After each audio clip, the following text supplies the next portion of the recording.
ਮਸੀਹ ਵਿੱਚ ਪਿਆਰੇ ਭੈਣੋ ਭਰਾਓ ਤੇ ਬੱਚਿਓ, ਅਸੀਂ ਜਾਣਦੇ ਹਾਂ ਕੈਸਰਿਆ ਫਿਲਿੱਪੀ ਦੇ ਇਲਾਕੇ ਦੇ ਵਿੱਚ ਜਦੋਂ ਪੇਤਰੁਸ ਨੇ ਐਲਾਨ ਕੀਤਾ ਕਿ ਤੁਸੀਂ ਸੱਚਮੁੱਚ ਮਸੀਹ ਹੋ, ਖੁਦਾ ਦਾ ਬੇਟੇ ਹੋ, ਪ੍ਰਭੂ ਯਿਸੂ ਮਸੀਹ ਨੇ ਆਪਣੇ ਮੌਤ ਦੇ ਬਾਰੇ ਵਿੱਚ ਚੇਲਿਆਂ ਨੂੰ ਯਾਦ ਕਰਵਾਇਆ। ਪ੍ਰਭੂ ਯਿਸੂ ਮਸੀਹ ਨੇ ਉਹਨਾਂ ਨੂੰ ਦੱਸਿਆ, ਮੈਨੂੰ ਯਰੂਸ਼ਲਮ ਜਾਣਾ ਹੈ, ਉੱਤੇ ਮਹਾਪੁਰੋਹਿਤਾਂ ਧਰਮ ਗ੍ਰੰਥੀਆਂ ਤੋਂ ਮੈਨੂੰ ਬਹੁਤ ਕੁਝ ਸਹਾਰਨਾ ਹੈ, ਮਾਰ ਦਿੱਤਾ ਜਾਣਾ है ਅਤੇ तीसरे दिन जी उठना है।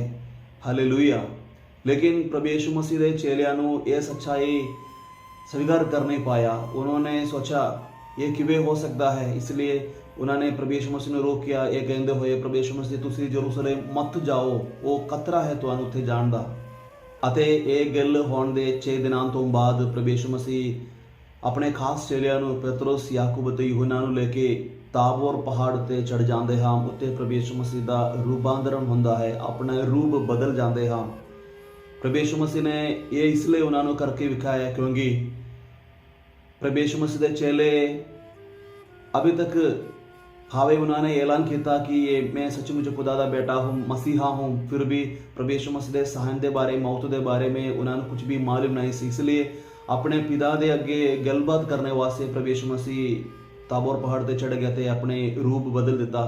उत्ते असीं वेखदे हां मूसा नबी ते एलिया दे नाल जाके पिता दे अगे गल्लां बात करदे हां, मैनूं दुख करना सहना मौत जरूरी है कि नहीं, पक्का अपने पिता दे नाल कंसल्ट करने वास्ते जांदे हां।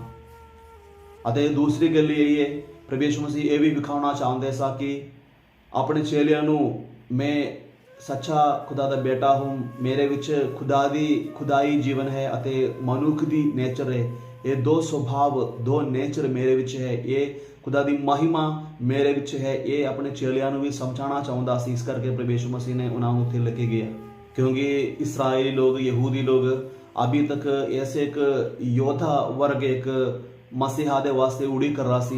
जदों प्रभु यीशु मसीह ने दसिया सी मैनू सहन करना है, ये प्रभु यीशु मसीह चेले भी समझ नहीं पाया ये क्यों प्रभु यीशु मसीह इस तरह कह रहा है।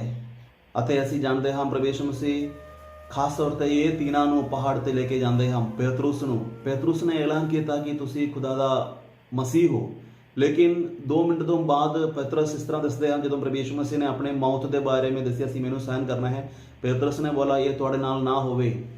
खुदाई नेचर, खुदाई स्वभाव बिना समझ के पेतरुस ने इस तरह दसी, इसलिए ये समझाने वास्ते पेतरुस नूं लेके गया।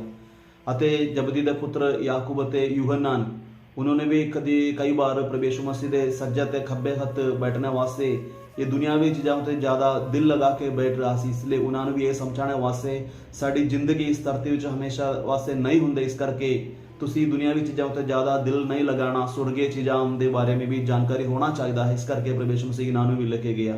हालेलुया। इस करके प्रभु यीशु मसीह उन्होंने एक पहाड़ उत्ते लेके गया। संत मत्ती दी अंजील दे विच कई जगह ते असीं ये पहाड़ की विशेषता वेख सकते हैं अते असीं जानते हाँ प्रभु यीशु मसीह उन्होंने एक पहाड़ उत्ते लेके जाते हैं। पहाड़ दे विच प्रभु यीशु मसीह दा रूपांतरण हुंदा है। संत मत्ती सानूं कहंदा है ਜਦੋਂ ਪ੍ਰਭੂ ਯਿਸੂ ਮਸੀਹ ਆਪਣੇ ਖਾਸ ਸਿੱਖਿਆਵਾਂ ਚੇਲਿਆਂ ਨੂੰ ਦਿੱਤਾ ਸੀ, ਪਹਾੜੀ ਉਪਦੇਸ਼ ਮੱਤੀ ਦੇ 5ਵਾਂ ਬਾਬ ਦੇ ਵਿੱਚ ਅਸੀਂ ਵੇਖ ਸਕਦੇ ਹਾਂ। ਅਤੇ ਪ੍ਰਭੂ ਯਿਸੂ ਮਸੀਹ ਆਪਣੇ ਜੀਵਨ ਕੁਰਬਾਨ ਵੀ ਕੀਤਾ, ਉਹ ਇੱਕ ਪਹਾੜ ਉੱਤੇ ਹੀ ਹੈ। ਅਤੇ ਪ੍ਰਭੂ ਯਿਸੂ ਮਸੀਹ ਸਵਰਗ ਵਿੱਚ ਚੜ ਜਾਣ ਤੋਂ ਪਹਿਲਾਂ ਹੀ ਚੇਲਿਆਂ ਨੂੰ ਆਖਰੀ ਸੰਦੇਸ਼ ਹੁਕਮ ਵੀ ਦਿੱਤਾ ਸੀ, ਉਹ ਵੀ ਇੱਕ ਗਲੀਲ ਦੇ ਪਹਾੜ ਦੇ ਵਿੱਚ ਹੈ। ਹੁਣ ਇਹ ਰੂਪਾਂਤਰਨ ਦਾ ਇਹ ਵੇਲੇ ਵੀ ਇੱਕ ਪਹਾੜ ਦੇ ਵਿੱਚ ਅਸੀਂ ਵੇਖ ਸਕਦੇ ਹਾਂ। ਇਹ ਪਹਾੜ ਇੱਕ ਖਾਸ ਜਗ੍ਹਾ ਹੈ ਜਿੱਥੇ ਸਾਨੂੰ ਕਾਫੀ ਕੁਝ ਸਿੱਖਣੇ ਵਾਸਤੇ ਮਿਲਦਾ ਹੈ। जिवें खुदा बाप वेखदा है, जिवें खुदा बाप सोचदा है, जो खुदा बाप सानू कहना चाहते हैं, ये सब कुछ सानू हर एक नूं समझ में आना चाहिए। तो सानू भी एक पहाड़ी अनुभव मिलना चाहिए है, पहाड़ के उत्ते चढ़ना चाहिए है, एक रूपांतरण साढ़े विच होना चाहिए है। फिर सानू समझ में आएंगे प्रभु यीशु मसीह का ये सारे गल्लां, प्रभु यीशु मसीह इस धरती विच आउण दा, सहन करन दा, मौत हासिल करन दा, जीवन का मकसद और मतलब की हुंदा है। इसलिए असी भी प्रार्थना करिए ये रोज़ां दे समय दे विच ऐसे एक पहाड़ी अनुभव, एक रूपांतरण का पल सानू भी महसूस होने वास्ते। असी माइकल एंजेलो एक महान कलाकार के बारे में कई बार सुनिया होंगे। उसने एक छोटा सा मार्बल पीस दे विच एक वधिया फरिश्ते नूं वेखिया है। बाद विच पहले उसने इमेजिन किया, इस तो बाद ये फरिश्ते नूं अपने कम द्वारा बाहर लेके आया है।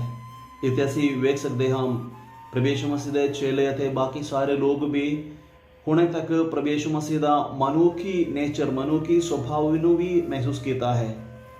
ਅਤੇ ਇਹ ਪਹਾੜ ਦੇ ਵਿੱਚ ਇਹ ਰੂਪਾਂਤਰਨ ਦੇ ਵੇਲੇ ਪ੍ਰਭੂ ਯਿਸੂ ਮਸੀਹ ਦੇ ਵਿੱਚ ਪ੍ਰਭੂ ਯਿਸੂ ਮਸੀਹ ਦਾ ਖੁਦਾਈ ਜੀਵਨ ਨੂੰ ਵੀ ਹੁਣ ਉਹ ਲੋਕ ਮਹਿਸੂਸ ਕਰਦੇ ਹਨ, ਅਨੁਭਵ ਕਰਦੇ ਹਨ। ਇਹ ਰੂਪਾਂਤਰਨ ਦੇ ਵੇਲੇ ਪ੍ਰਭੂ ਯਿਸੂ ਮਸੀਹ ਦੇ ਖਾਸ ਚੇਲਿਆਂ ਨੂੰ ਇੱਕ ਮੌਕਾ ਮਿਲ ਗਿਆ ਪ੍ਰਭੂ ਯਿਸੂ ਮਸੀਹ ਦਾ ਇਹ ਦੋਨੋਂ ਨੇਚਰ ਡਿਵਾਈਨ ਅਤੇ ਹਿਊਮਨ, ਖੁਦਾਈ ਅਤੇ ਮਨੁੱਖੀ ਸੁਭਾਅ ਨੂੰ ਮਹਿਸੂਸ ਕਰਨ ਵਾਸਤੇ। ਹਾਲੇਲੂਇਆ। ਪ੍ਰਭੂ ਯਿਸੂ ਮਸੀਹ ਇਹ ਰੂਪਾਂਤਰਨ ਉਹਨਾਂ ਦੇ ਸਾਹਮਣੇ ਇਸ ਲਈ ਕੀਤਾ ਤਾਂ ਕਿ ਇਹਨਾਂ ਨੂੰ ਸਮਝ ਮੇ ਆਵੇ ਕਿ ਮੇਰੇ ਵਿੱਚ ਖੁਦਾ ਦੀ ਅਤੇ ਮਨੁੱਖੀ ਸੁਭਾਅ ਹੈ, ਨੇਚਰ ਹੈ।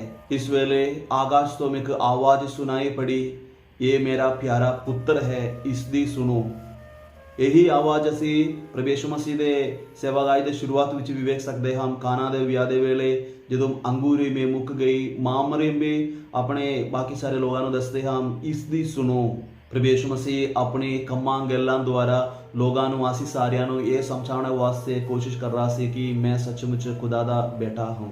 ਖੁਦਾ ਨੇ ਇੱਕ ਵਧੀਆ ਢੰਗ ਨਾਲ ਇਨਸਾਨ ਦੇ ਮਨੁੱਖਾਂ ਦੇ ਸਾਹਮਣੇ ਪ੍ਰਗਟ ਹੋਣ ਵਾਸਤੇ ਇੱਕ ਯੋਜਨਾ ਬਣਾਇਆ ਸੀ। ਫਿਰ ਵੀ ਅੱਜ ਵੀ ਮਨੁੱਖ ਇਹ ਖੁਦਾ ਬਾਪ ਨੂੰ, ਖੁਦਾ ਬਾਪ ਦੀ ਬੇਟੇ ਨੂੰ ਪਹਿਚਾਨ ਨਹੀਂ ਪਾ ਰਹੇ। ਖੁਦਾ ਬਾਪ ਨੇ ਕਿਹਾ, ਇਸ ਦੀ ਸੁਣੋ। ਅਸੀਂ ਰੋਜ਼ ਦੇ ਦਿਹਾੜੇ ਦੇ ਵਿੱਚ ਕਿੰਨੇ ਲੋਕਾਂ ਦੀ ਸੁਣਦੇ ਰਹਿੰਦੇ ਹਾਂ ਕਿ ਅਸੀਂ ਸੱਚਮੁੱਚ ਖੁਦਾ ਬਾਪ ਦੀ ਪ੍ਰਭੂ ਯਿਸੂ ਮਸੀਹ ਨੂੰ ਸੁਣਦੇ ਹਾਂ। ਸਿਰਫ ਉਹੀ ਲੋਕ ਪ੍ਰਭੂ ਯਿਸੂ ਮਸੀਹ ਦੇ ਚੇਲੇ ਬਣ ਸਕਦੇ ਹਨ ਜੋ ਖੁਦਾ ਦੀ ਪ੍ਰਭੂ ਯਿਸੂ ਮਸੀਹ ਦੀ ਵਚਨ ਸੁਣਦਾ ਹੈ।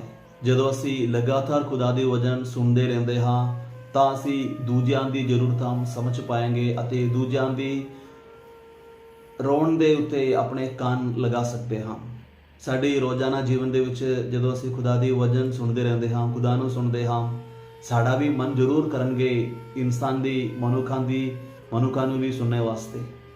ਅਤੇ ਜਦੋਂ ਅਸੀਂ ਮਨੁੱਖਾਂ ਤੋਂ ਉਹਨਾਂ ਦੀ ਜ਼ਰੂਰਤਾਂ, ਉਹਨਾਂ ਦੀ ਤਕਲੀਫਾਂ ਸਭ ਕੁਝ ਸੁਣਨ ਵਾਸਤੇ ਸਮਾਂ ਦਿੰਦੇ ਤਾਂ ਜ਼ਰੂਰ ਸਾਡਾ ਮਨ ਕरेंगे ਇਹ ਸਾਰੇ ਖੁਦਾ ਦੇ ਸਾਹਮਣੇ ਪੇਸ਼ ਕਰਨ ਵਾਸਤੇ, ਉਹਨਾਂ ਦੇ ਲਈ ਪ੍ਰਾਰਥਨਾ ਕਰਨ ਵਾਸਤੇ। ਪੇਤਰੁਸ ਕਹਿੰਦਾ ਹੈ ਸਾਡੇ ਲਈ ਇੱਥੇ ਹੋਣਾ ਚੰਗਾ ਹੈ। ਪੇਤਰੁਸ ਦੇ ਵਾਂਗ ਹਮੇਸ਼ਾ ਖੁਦਾ ਦੇ ਨਾਲ ਰਹਿਣਾ ਅਸੀਂ ਸਾਰੇ ਚਾਹੁੰਦੇ ਹਾਂ, ਪਰ ਸਾਨੂੰ ਇਸ ਤਰ੍ਹਾਂ ਕਰਨਾ ਚਾਹੀਦਾ ਹੈ ਕਿ ਖੁਦਾ ਦੇ ਨਾਲ ਰਹਿੰਦੇ ਹੋਏ ਦੂਜਿਆਂ ਦੀ ਸੇਵਾ ਕਰਨਾ ਚਾਹੀਦਾ ਹੈ। ਅਸੀਂ ਸਾਰਿਆਂ ਦੇ ਦਿਲ ਦੇ ਵਿੱਚ ਇੱਛਾ ਹੈ ਕਿ ਪਤਰੁਸ ਦੇ ਵਾਂਗ ਹਮੇਸ਼ਾ ਖੁਦਾ ਦੇ ਨਾਲ ਰਹਿਣਾ ਹੈ, ਲੇਕਿਨ ਪ੍ਰਭੂ ਯਿਸੂ ਮਸੀਹ ਸਾਨੂੰ ਉਹ ਪਹਾੜ ਤੋਂ ਨੀਚੇ ਲੈ ਕੇ ਜਾਂਦੇ ਹਨ। ਜ਼ਿੰਦਗੀ ਦਾ ਸੱਚਾਈਆਂ ਸਾਹਮਣਾ ਕਰਨ ਵਾਸਤੇ ਪ੍ਰਭੂ ਯਿਸੂ ਮਸੀਹ ਸਾਨੂੰ ਸਿਖਾਉਂਦੇ ਹਨ। ਪਹਾੜ ਤੋਂ ਨੀਚੇ ਉਤਰਨ ਤੋਂ ਬਾਅਦ ਪ੍ਰਭੂ ਯਿਸੂ ਮਸੀਹ ਆਪਣੇ ਚੇਲਿਆਂ ਨੂੰ ਇਹ ਤਾਕੀਦ ਕੀਤਾ ਕਿ ਤੁਸੀਂ ਕਿਸੇ ਨੂੰ ਵੀ ਨਾ ਦੱਸੋ ਕਿ ਮੈਂ ਮਸੀਹ ਹਾਂ, ਮੇਰਾ ਰੂਪਾਂਤਰਨ ਦੇ ਬਾਰੇ ਵੀ ਔਰ ਮਸੀਹਾ ਦੇ ਬਾਰੇ ਵਿੱਚ, ਕਿਉਂਕਿ ਜਦੋਂ ਤੱਕ ਮਨੁੱਖ ਦਾ ਪੁੱਤਰ ਮੁਰਦਿਆਂ ਵਿੱਚੋਂ ਜੀ ਨਾ ਉਠੇ ਇਹ ਕਿਸੇ ਨੂੰ ਵੀ ਸਮਝ ਮੇ ਨਹੀਂ ਆਉਣਾ ਹੈ। ਇਸ ਕਰਕੇ ਪ੍ਰਭੂ ਯਿਸੂ ਮਸੀਹ ਉਹਨਾਂ ਨੂੰ ਤਾਕੀਦ ਕੀਤਾ, ਤੁਸੀਂ ਕਿਸੇ ਨੂੰ ਨਾ ਦੱਸਣਾ ਹੋਣਾ। ਰੋਜ਼ਾਂ ਦੇ ਪਹਿਲੇ ਐਤਵਾਰ ਨੂੰ ਅਸੀਂ ਵੇਖਿਆ ਹੈ ਆਦਮ ਅਤੇ ਹਵਾ ਖੁਦਾ ਬਾਪ ਸੇ ਜ਼ਿਆਦਾ ਉਹ ਬਾਗ ਦੇ ਫਲ ਨੂੰ ਜ਼ਿਆਦਾ ਪਿਆਰ ਕੀਤਾ ਹੈ, ਪਸੰਦ ਕੀਤਾ ਹੈ। ਉਹਨਾਂ ਨੂੰ ਉਹ ਚੰਗਾ ਅਤੇ ਵਧੀਆ ਲੱਗਾ ਹੈ, ਇਸ ਕਰਕੇ ਉਹਨਾਂ ਨੇ ਫਲ ਨੂੰ ਚੁਣ ਲਿਆ ਹੈ। ਖੁਦਾ ਬਾਪ ਦੀ ਹੁਕਮ ਭੁੱਲ ਗਿਆ ਸੀ, ਇਸ ਕਰਕੇ ਉਹਨਾਂ ਨੇ ਉਹ ਖਾਧਾ। ਛੋਟੀ ਮੋਟੀ ਖੁਸ਼ੀ ਵਾਸਤੇ ਉਹਨਾਂ ਨੇ ਖੁਦਾ ਦੇ ਹੁਕਮ ਨੂੰ ਤੋੜ ਦਿੱਤਾ ਹੈ। ਅੱਜ ਦੇ ਪਹਿਲਾ ਪਾਠ ਦੇ ਵਿੱਚ ਅਸੀਂ ਵੇਖ ਸਕਦੇ ਹਾਂ ਅਬਰਾਹਮ ਨੂੰ ਵੀ ਖੁਦਾ ਬਾਪ ਨੇ ਇੱਕ ਹੁਕਮ ਦਿੱਤਾ ਸੀ, ਤੁਸੀਂ ਆਪਣੇ ਦੇਸ਼, ਆਪਣੇ ਲੋਕਾਂ ਨੂੰ ਛੱਡ ਕੇ ਜਿੱਥੇ ਮੈਂ ਦੱਸਦੇ ਹਾਂ ਉੱਥੇ ਚਲੇ ਜਾਣਾ। ਤੇ ਅਬਰਾਹਮ ਸਭ ਕੁਝ ਛੱਡ ਕੇ ਖੁਦਾ ਦੇ ਵਚਨ ਦੇ ਮੁਤਾਬਿਕ, ਹੁਕਮ ਦੇ ਮੁਤਾਬਿਕ ਚਲੇ ਜਾਂਦੇ ਹਨ।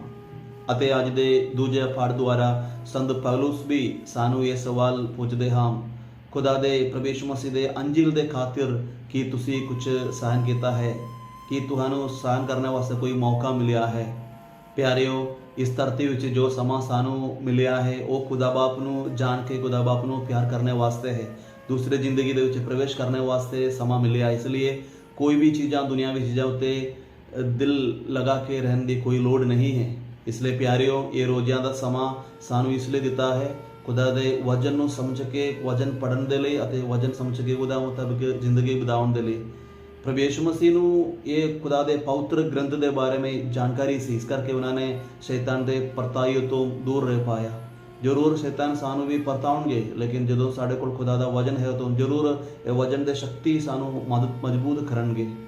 ਇਸ ਕਰਕੇ ਖੁਦਾ ਦੀ ਮਰਜ਼ੀ, ਖੁਦਾ ਦੀ ਯੋਜਨਾ ਸਾਡੇ ਵਿੱਚ ਪੂਰਾ ਹੋਣ ਵਾਸਤੇ ਕਦੀ ਕਦੀ ਅਸੀਂ ਆਪਣੇ ਸੁਪਨਾਵਾਂ, ਆਪਣੇ ਚਾਵਾਂ ਨੂੰ ਕਾਬੂ ਰੱਖਣਾ ਪੜਦਾ ਹੈ। ਇਸੇ ਕਰਕੇ ਸਾਨੂੰ ਮਟੀਰੀਅਲ ਚੀਜ਼ਾਂ ਤੋਂ ਦੁਨਿਆਵੀ ਚੀਜ਼ਾਂ ਤੋਂ ਕਾਫੀ ਦੂਰ ਰਹਿਣਾ ਪੜਦਾ ਹੈ। ਇਸ ਕਰਕੇ ਜੋ ਮਟੀਰੀਅਲ ਚੀਜ਼ ਜੋ ਸਾਨੂੰ ਖੁਸ਼ੀ ਦਿੰਦਾ ਹੈ, ਇਸ ਤੋਂ ਦੂਰ ਰਹਿੰਦੇ ਹੋਏ ਆਪਣੇ ਸਰੀਰ ਨੂੰ ਜ਼ਿਆਦਾ ਖੁਸ਼ੀ ਦੇਣ ਦੇ ਬਗੈਰ ਆਪਣੇ ਆਤਮਾ ਦੀ ਖੁਸ਼ੀ ਸੋਚ ਕੇ ਇੱਕ ਵਧੀਆ ਰੋਜ਼ਾਨਾ ਦਾ ਸਮਾਂ ਬਿਤਾਉਣ ਦੇ ਵਾਸਤੇ ਕੋਸ਼ਿਸ਼ ਕਰੀਏ। ਸਰੀਰ ਸੇ ਜ਼ਿਆਦਾ ਆਪਣੇ ਆਤਮਾ ਦੀ ਖੁਸ਼ਹਾਲੀ ਵਾਸਤੇ ਸੋਚ ਵਿਚਾਰ ਕਰਨ ਦਾ ਸਮਾਂ ਹੈ ਇਹ ਰੋਜ਼ਾਨਾ ਦਾ ਸਮਾਂ।